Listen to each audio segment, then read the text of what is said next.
დღეს დაიკითხა სამი მოწმე, აქედან ერთი იყო ექსპერტი, რომელმაც დაადასტურა მის მიერ ჩატარებული ექსპერტიზები.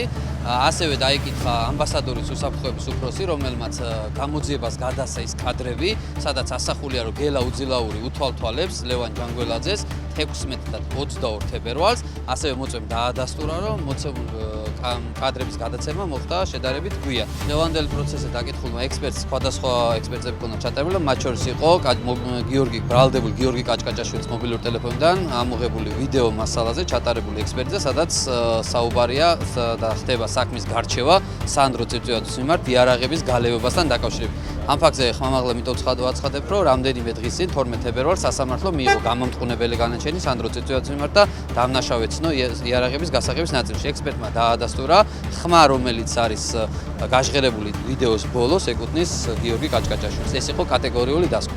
დავით გრატიაშვილი გახლავთ ფონოსკოპიური ექსპერტი, რომელსაც აქვს რამდენიმე ექსპერტიზა ჩატარებული ფონოსკოპიურ და მათ შორის ექსპერტიზა აქვს ჩატარებული გიორგი კაჭკაჭაშვილის ტელეფონიდან გამოთხოვილ ინფორმაციაზე. გრატიაშვილმა განმარტა, რომ მის მიერ გამოკვლეული ექსპერტიზის შედეგად დადგინდა, რომ ეს ჩანაწერი არ შეიცავდა მონტაჟს. მას დაესვა შეკითხვა, რომ მაშინ როდესაც გამოყოფილ სისხლის სამართლის საქმეზე, კონკრეტულად კაჭკაჭაშვილის გამოყოფილ სისხლის სამართლის საქმეზე, ლევან სამხარაულის ექსპერტიზის ეროვნულ ბიუროს აქვს ასევე ჩატარებული ფონოსკოპიური ექსპერტიზა, რომელიც ცალსახად ადასტურებს, რომ ამ ჩანაწერით ვერ დგინდება ვერანაირად ავთენტური ვერ არის და საკმარისი მასალა არ არის იმისთვის, რომ დადგინდეს თუ უშუალოდ რა ჩანაწერია, ვისი ხმა არის და კონკრეტულად რას წარმოადგენს და რას შეიცავს ეს ჩანაწერი. ამასთან დაკავშირებით მას დაესვა შეკითხვა, რომ ორი ურთიერთსაწინააღმდეგო ჩანაწერი არის და როგორ არის, რომ ორი ექსპერტი გამორიცხავს ერთმანეთის დასკვნას. ამასთან დაკავშირებით არ ქონდა პასუხი ექსპერტს. დასაწყისში ძალიან მნიშვნელოვანი აღნიშნო ის, რომ პროცესებზე დაცვის მხარე ცდილობს იმას, რომ რაღაცნაირად გამიჯნოს მტკიცებულებები და იპოვოს, უფრო ზუსტად რომ ვთქვათ, ბრალდების მხარის მხრიდან წარმოდგენილ მოწმეებში იპოვოს მტკიცებულებები, რაც დაკავშირებული იქნებოდა ჩემი დაცვის ქვეშ მყოფების ბრალთან, ანუ ორგანიზების ბრალთან. ასეთი დღეს ერთი რაც შეიძლებოდა პირობითად ყოფილიყო, ეს იყო გამომძიებლის მიერ მიცემული ჩვენება, სადაც მას ვკითხეთ საგამოძიებო მოქმედებასთან დაკავშირებით. ეს საგამოძიებო მოქმედება იყო ერთ-ერთი ბრალდებულის გიორგი ჯოხაძის სააბონენტო ნომერზე დეტალურები და ინტერნეტ ტრაფიკის მონაცემების დათვალიერება.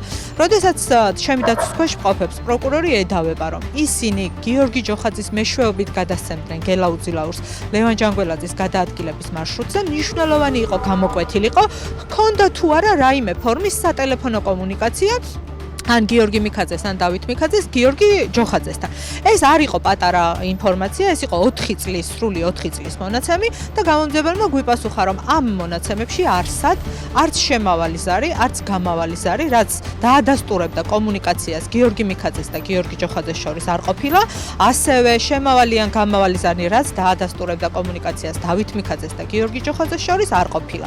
აქედან გამომდინარე, კითხვად რჩება, რით ადასტურებს ბრალდების მხარე იმას, რომ გიორგი და დავით მიქაძეები ინფორმაციას აწვდიდნენ გიორგი ჯოხაძის მეშვეობით გელა უძილაურს. აქვე დავსვათ ის კითხვაც, რომ მაშინ, როდესაც მათ ამის შესახებ თავად არაფერი იცოდნენ.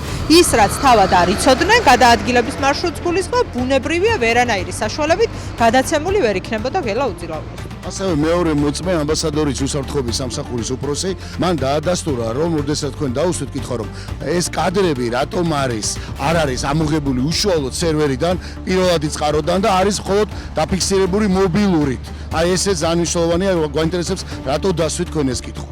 ბატონმა მოწმემ, რომელიც იყო სასტუმრო ამბასადორის უსაფრთხოების სამსახურის უფროსი, მოგვიყვა ზოგადად როგორ მოხდა გელა უძილაურის შესაძლო კადრები პოლიციაში. პროცედურულ ნაწილზე აუცილებლად მინდა ვთქვა, რომ რამდენიმე დარღვევა იყო მისი მხრიდან აღნიშნული და ამას ბუნებრივია დაცვის მხარე თავის დასკვნის სიტყვაში შეაფასებს, რომ ზოგადად მტკიცებულებების მოპოვება და დამაგრება საქმეზე არ უნდა ხდებოდეს ასეთი ფორმით. გარდა ამისა, ჩვენი კითხვები შეეხებოდა იმ ნაწილსაც, რომ ეს ვიდეო ჩანაწერი, რომელიც რომელიც პირდაპირ სერვერიდან არ არის მოპოვებული და წარმოადგენს სხვისი მობილური ტელეფონით ეკრანისთვის გადაღებულ კადრებს, გვაძლევდა ინფორმაციას იმის შესახებ, რომ ვიდეოში ისმის ორი ადამიანის ჩანაწერი, რომლებიც ანალიზს უკეთებენ სასტუმროსთან მყოფ პიროვნებას, რომელიც გამოძიების ვერსიით არის გელაუძლაური. ამ შეფასებებში ეს ორი ადამიანი, რომელიც შესაძლოა თავად ეს უსაფრთხოების სამსახურის უფროსიც ყოფილიყო, იმიტომ რომ ვერ უარყო ეს გარემოება, ამბობს, რომ აშკარაა, როგორ უთვალთვალებს კონკრეტული პირი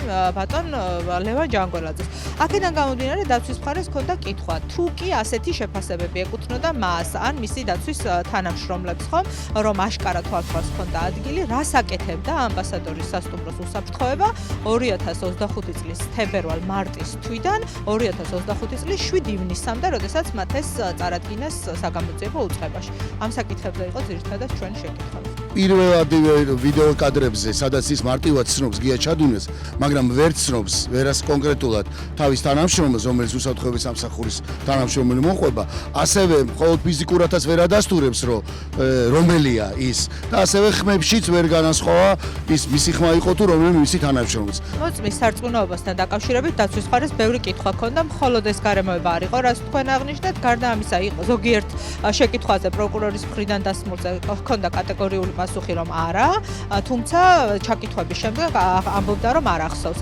ანუ ბევრი არ ვიცი, არ მახსოვს და არა იყო დღევანდელ პროცესზე ნათქვამი და რამდენად სანდო და გასაზიარებელია ამ მოწმის ჩვენება, ამას ბუნებრივია დასკვნით სიტყვაში შევაფასებ.